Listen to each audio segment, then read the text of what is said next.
तो वही तभी तक हम लोगों ने ये समझा कि हम लोग फ्रेंच रिवॉल्यूशन कर ही रहे थे। तो अभी तक हम लोगों ने ये समझा कि जो फ्रांस था वहाँ पे क्या क्या सीन चल रहा था। यानी कि अभी तक हम लोगों ने केवल ये पार्ट पढ़ा था, हमने जैसे कि स्टार्टिंग में बताया था कि सबसे पहले रेवोल्यूशन कहाँ पे आएगा, अमेरिका में आएगा। तो भैया फिर धीमे धीमे फ्रेंच रेवोल्यूशन होगी, और फ्रेंच में जब चिंगारी लगेगी तो धीमे धीमे जो नेशनलिज्म है वो धीमे धीमे भड़केगा और चिंगारी की तरह काम करेगा और पूरे यूरोप में फैल जाएगा।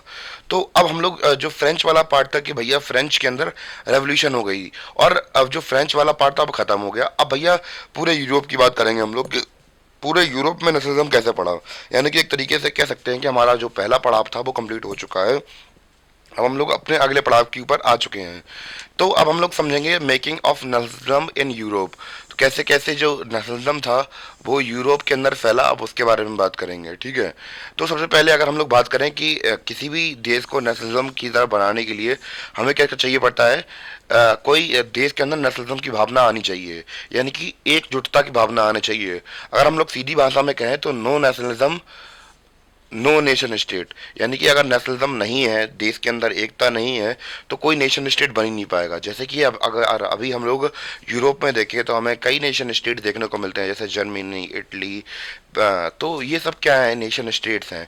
पर हम लोग बात करें उस समय पर जब नेशनलिज्म था ही नहीं, तो फिर नेशन स्टेट बनाते कहाँ से। तो अब हम लोग बात करें कि वहाँ पे जो ये देश है, जर्मनी जर्मनी हुआ, इटली हुआ, स्विट्जरलैंड हुआ, तो ये छोटे छोटे किंगडम्स में डिवाइडेड था, यानी कि यूनिफाइड नहीं था। अब जब यूनिफाइड था नहीं तो फिर हम लोग बात करें कि जब यूनिफाइड था नहीं तो फिर नेशन स्टेट कहाँ से बनाते, नेशनलिज्म कहाँ से बनाते। तो यही सब चल रहा था वहाँ पे यूरोप के अंदर। जैसे कि अभी इसके बाद हम लोग एक एग्जाम्पल भी समझेंगे, और उसके बाद फिर हम लोग आगे डिस्कस करेंगे। What we know today as Germany, Italy and Switzerland were divided into kingdoms. तो ये सब किंगडम्स में डिवाइडेड थे, जैसे डचीज, कॉन्टेंट्स। तो भैया जैसे हमारे यहाँ पे स्टेट्स वगैरह होते हैं, तो वैसे ही वहाँ पे कॉन्टेनमेंट्स होते थे, कॉन्टेंट्स में बटे हुए थे। Whose rulers had their autonomous territories. यानी कि वहाँ के जो राजा महाराजा थे इनकी खुद की टेरिटरीज थी।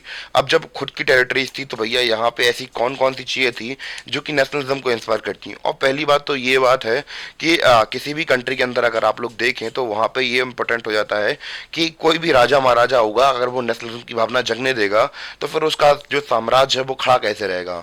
क्योंकि भैया उसका साम्राज्य नेशनलिज्म से खत्म हो सकता है, क्योंकि अगर किसी भी देश के अंदर अगर एकजुटता आ जाएगी, वो राजा को अपने हटा देंगे। तो इसीलिए हम लोग बात करें कि नेशनलिज्म के लिए क्या जरूरी है, ऐसी चीज़ें जरूरी है कि जो सभी को जोड़ के रखें। तो वहाँ पे हमें यूरोप के अंदर कुछ देखने को मिल ही नहीं रहा था, क्योंकि वहाँ पे ये छोटे छोटे कैंटोनमेंट्स में, डचीज में डिवाइडेड था, जर्मनी, इटली, और यहाँ पे ये सारा सीन चल रहा था।